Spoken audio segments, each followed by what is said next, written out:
Assalamualaikum. Welcome to my channel. Today we will discuss about the complications of the diabetes. जैसे कि हमने last lecture में discuss किया था कि डायबिटीज़ की कौन कौन सी टाइप्स हो जाती हैं, जैसे टाइप 1 हो गई, टाइप 2 हो गई, लाडा, मॉडर्न। वो आप उस पार्ट में देख सकते हैं, इंट्रोडक्शन पार्ट 1 में। इंट्रोडक्शन पार्ट 2 में आज हम डिस्कस करेंगे कॉम्प्लिकेशंस ऑफ द डायबिटीज़ के बारे में। जैसे कि हमने पढ़ा था कि हर 5 सेकंड के अंदर डायबिटिक पेशेंट की डेथ होती है due to the complications of the diabetes. Diabetes की कॉम्प्लिकेशंस की इतनी सीवियर होती हैं कि पेशेंट की डेथ हो जाती है। तो आज हम डिस्कस करेंगे कि कॉम्प्लिकेशंस कौन कौन सी होती हैं, उनको डिटेल में वन बाय वन डिस्कस करेंगे। तो आज हम देखते हैं, लेट्स सपोज ये हमने एक मॉन्स्टर, डायबिटिक मॉन्स्टर, जैसे हमने लास्ट लेक्चर में कंसीडर किया था कि हमने एक मॉन्स्टर बना दिया डायबिटिक। अब इसके दो एक्सट्रीम्स हो गई, इस पे एक पे है एक कॉज, दूसरे पे डायबिटीज़ का दूसरा कॉज। एक पे हो गया इंसुलिन के डिक्रीज़ हो जाने की वजह से जो जो डायबिटीज़ होती हैं, फिर इंसुलिन के रेजिस्टेंट हो जाने की वजह से ये टाइप्स होती हैं। तो अब हम आते हैं कॉम्प्लिकेशंस की तरफ। कॉम्प्लिकेशंस हमारे पास जनरली डिवाइडेड होती हैं माइक्रो एंजियोपैथी और मैक्रो एंजियोपैथी। माइक्रो एंजियोपैथी मतलब कैपिलरीज, छोटी छोटी जो वेजल्स होती हैं उनकी पैथोलॉजी की वजह से, उनमें कोई डिजीज़ हो जाने की वजह से जो जो कॉम्प्लिकेशंस होंगी हम उसको माइक्रो एंजियोपैथी में डिस्कस करेंगे। और मैक्रो एंजियोपैथी ये है कि लार्ज वेजल्स के में जो डिजीज़ होती हैं, जैसे कोरोनरी आर्टरी हो गई, सेरेब्रोवेस्कुलर आर्टरी जैसे हम आगे पढ़ेंगे, तो उनमें कोई डिज़ीज़ हो जाए, जैसे एर्थ्रोमा बन जाता है, तो उस वजह से जो जो डिज़ीज़ होती है, जो जो प्रॉब्लम्स होती हैं पेशेंट को, उसको हम डिस्कस करेंगे मैक्रो एंजियोपैथी में। जैसे हमने पढ़ा था एथ्रोमा, एथ्रोमा एजिंग की वजह से भी, जैसे एजिंग की वजह से हमें एथ्रोमा मिलता है पेशेंट्स में। तो हम ये भी कह सकते हैं कि मैक्रो एंजियोपैथी सिर्फ डायबिटिक पेशेंट से रिलेटेड नहीं होती, मैक्रो एंजियोपैथी आप लोगों को एज के साथ भी मिल सकती हैं। मैक्रो एंजियोपैथी वो प्रॉब्लम्स हैं जो आपको एज के साथ, एजिंग के वजह से मिल सकती हैं या फिर डायबिटीज़ की वजह से मिल सकती है। लेकिन micro angiopathy only specific to the diabetic patients, इनको इसे हम जो डायबिटिक एंजियोपैथी भी कह सकते हैं, माइक्रो एंजियोपैथी को। तो आज के लेक्चर में हम डिस्कस करते हैं मैक्रो एंजियोपैथी के बारे में। मैक्रो एंजियोपैथी को हमने डिवाइड किया, C8 coronary artery disease, cerebrovascular disease, peripheral arteries, जो हमारी पेरिफेरल आर्टरीज़ होती हैं फुट के अंदर, लेग्स के अंदर, तो उनमें एथ्रोमा का बन जाता है, उन वजह से क्या क्या प्रॉब्लम्स क्रिएट होती हैं उनको हम डिस्कस करेंगे। और किडनी की जो लार्ज वेजल्स होती हैं, नेफ्रोपैथी हम पढ़ते हैं माइक्रो एंजियोपैथी में। लेकिन अगर किडनी की जो लार्ज वेजल्स हैं उनमें अगर एथ्रोमा बन जाता है, ठीक है, तो उसकी वजह से उसको हम कंसीडर करेंगे मैक्रो एंजियोपैथी के अंदर, जिसका नाम है डायबिटिक रीनोवेस्कुलर डिजीज़। तो आज हम पढ़ते हैं diabetes mellitus does not cause disturbance in the carbohydrate metabolism only. Diabetes की वजह से सिर्फ कार्बोहाइड्रेट के मेटाबॉलिज्म डिस्टर्ब नहीं होता, बल्कि प्रोटीन और लिपिड का भी जो मेटाबॉलिज्म है वो सीवियरली अफेक्ट होता है। इसी वजह से लिपिड के मेटाबॉलिज्म की वजह से जो फ्री फैटी एसिड्स बनते हैं, प्रोटीन के डीजनरेट हो जाने की वजह से अमाइनो एसिड्स बनते हैं, जो फर्दर क्या करवाते हैं, हमारे पास ग्लूकोज के लेवल्स को इंक्रीज़ कर देते हैं। तो जैसे यहाँ पे हमने पढ़ा कि लिपिड के मेटाबॉलिज्म को करते हैं, तो लिपिड क्या बनते हैं, लिपिड के जो एथ्रोमा जो बनते हैं ना, उनके भी वन ऑफ द कॉज हो जाता है डायबिटीज़। डायबिटीज़ की वजह से पेशेंट के अंदर क्या एथ्रोमा पैदा होते हैं। तो डायबिटीज़ हमारे पास दो तरह की वेस्कुलर प्रॉब्लम्स करवा सकता है एंजियोपैथी, जिसको हम कह सकते हैं दूसरे वर्ड्स में बिग वेजल डिजीज़। अगर हम अपने समझने के लिए हम इसे डिवाइड करें तो बिग वेजल्स डिजीज़ हो गई और स्मॉल वेजल्स डिजीज़ हो गई, ठीक है।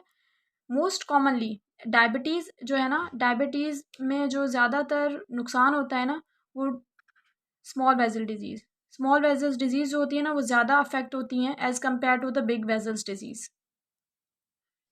तो जैसे कि हमने लास्ट लेक्चर में डिस्कस किया था कि मैक्रोवेस्कुलर डिजीज़ और माइक्रोवेस्कुलर डिजीज़, तो मैक्रोवेस्कुलर डिजीज़ एज के साथ साथ डेवलप होती हैं, और अगर डायबिटिक पेशेंट में है तो फिर हम देखेंगे कि वो कैसे बिहेव करेंगी। तो माइक्रोवेस्कुलर डिजीज़ेज़ सीएड हो गई, सीवी हो गई, पेरिफेरल आर्टरी डिजीज़ हो गई, या फिर जो है रीनल डिजीज़ हो गई। ठीक है, रीनल वेस्कुलर डिजीज़ कंसीडर करते हैं हम। तो हम सबसे पहले सीएड के बारे में डिस्कस करते हैं, कोरोनरी आर्टरी डिजीज़। अगर कोई पेशेंट है, उसके अंदर एथ्रोमा बन गया है, ठीक है, पेशेंट है उसके अंदर एथ्रोमा बन गया है, और अगर वो डायबिटिक है तो उसके अंदर जो एथ्रोमा होंगे वो मोर एग्रेसिवली बिहेव करेंगे। आपको ये चीज़ हमेशा जहन में रखनी है कि एक पेशेंट आता है वो डायबिटिक है और दूसरा पेशेंट आता है वो नॉन डायबिटिक है। तो जो पेशेंट डायबिटिक है, अगर उसे एथ्रोमा है,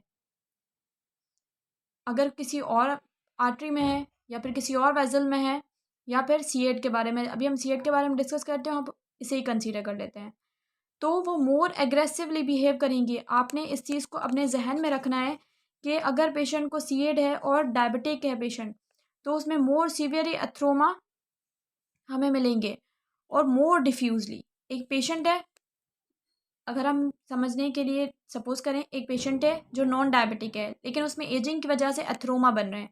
एक पेशेंट है जिसकी एज भी बड़ी है, उसे एथ्रोमा है उसके अंदर, तो उसके अंदर एथ्रोमा मोर सीवियर होंगे as compare to the non diabetic one, और मोर डिफ्यूजली प्रेजेंट होंगे। मगर अगर उसमें 5% है तो उसमें मोर देन 5% होंगे जो डायबिटिक होगा। तो और ये है कि अगर एक पेशेंट है उसकी एज इतनी नहीं है कि उसमें एथ्रोमा डेवलप हो, जैसे ये एजिंग का फैक्टर होता है एथ्रोमा बनना, तो अगर एक पेशेंट है उसके अंदर उसकी एज इतनी नहीं है लेकिन फिर भी डायबिटिक की ये कॉम्प्लिकेशन है कि उसमें आपको, जैसे कि थर्ड पॉइंट लिखा हुआ है एट अर्लियर एज डेवलपिंग एथ्रोमा, उसमें आपको बड़ी एज छोटी एज में क्या मिलेंगे, एथ्रोमा मिलेंगे।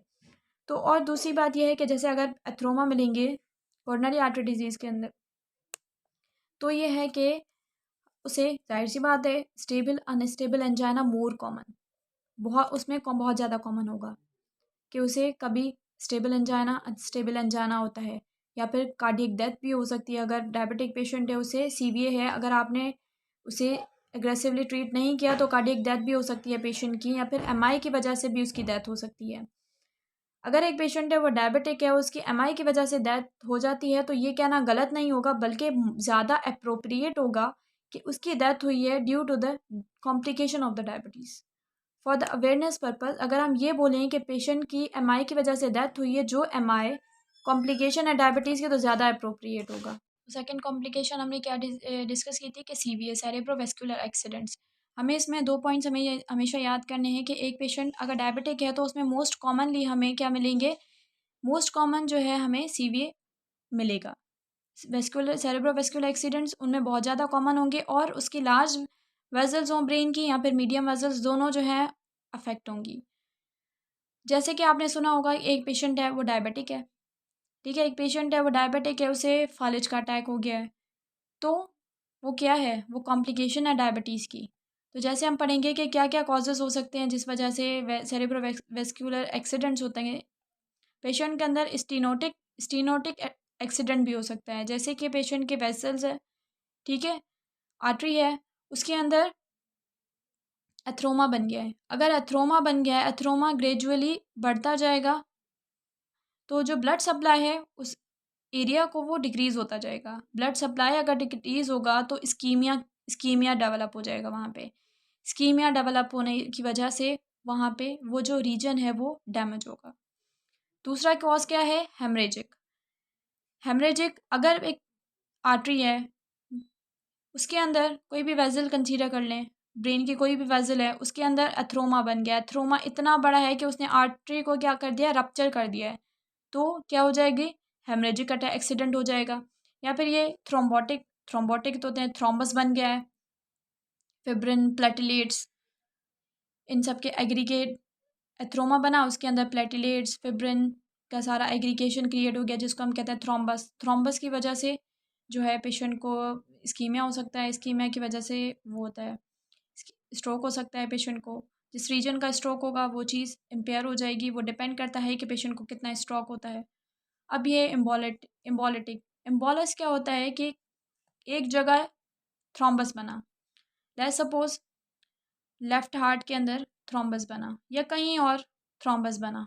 अब वो थ्रोम्बस का कुछ पार्ट डिटैच होकर आकर सेरेब्रोवेस्कुलर आर्टरी के अंदर सेरेब्रोवेस्कुलर रीजन में चला जाए, सही है।